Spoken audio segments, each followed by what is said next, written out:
জিজ্ঞেস করছে y equals to x square, x equals to 1, x equals to 3 এবং x অক্ষ দ্বারা সীমাবদ্ধ ক্ষেত্রের ক্ষেত্রফল কত? কোয়েশ্চেনটা আসছিল ঢাকা ইউনিভার্সিটি 17-18 সেশনে। আচ্ছা, এই ধরনের কোয়েশ্চেনের ক্ষেত্রে আমরা ফার্স্ট একটু ফিগারটা ড্র করে নিব।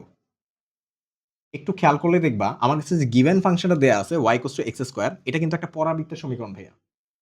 এটা শীর্ষবিন্দু মূল বিন্দুতে আছে, এভাবে যাবে। এটা হচ্ছে y অক্ষ, এটা হচ্ছে কি আমার x অক্ষ। এখন খেয়াল করো। এরপর কি বলছে?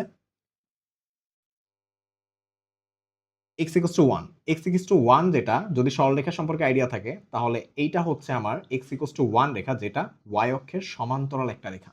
আবার x equals to 3 এইটাও কিন্তু y অক্ষের সমান্তরাল রেখা যেটা x অক্ষের 3 নাম্বার বিন্দুতে বসে আছে। তাহলে এই বিন্দুটা কিন্তু আমরা বলতে পারতেছি কত ভাইয়া? 3, 0। এই বিন্দুটা বলতে পারতেছি কত ভাইয়া? 1, 0। ওরা আমাকে কি বলছে? ওরা বলছে এই পরাবৃত্ত, এই সরলরেখা আর হচ্ছে কি এক্স অক্ষের সমন্বয়ে যে ক্ষেত্রফলটা সেটা ফাইন্ড আউট করতে। এই এরিয়াটা ফাইন্ড আউট করতে বলছে। যদি এইটা ফাইন্ড আউট করতে হয়, আমরা ইন্টিগ্রেশনে চলে গেলে integration of upper limit lower limit কত হবে বলতো ভাইয়া?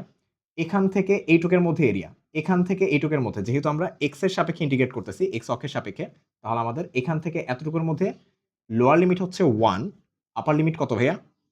3। আর দেখো ফাংশনটা কি ছিল আমাদের?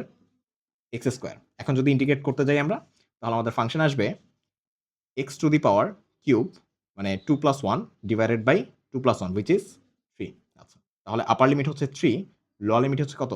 1।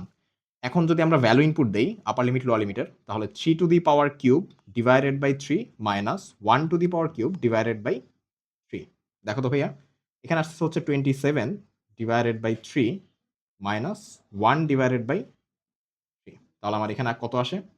9 মাইনাস 1 ডিভাইডেড বাই 3, যেটার আউটপুট হচ্ছে 27 minus 1 divided by 3, 26 divided by 3। তাহলে আনসার কত ভাইয়া?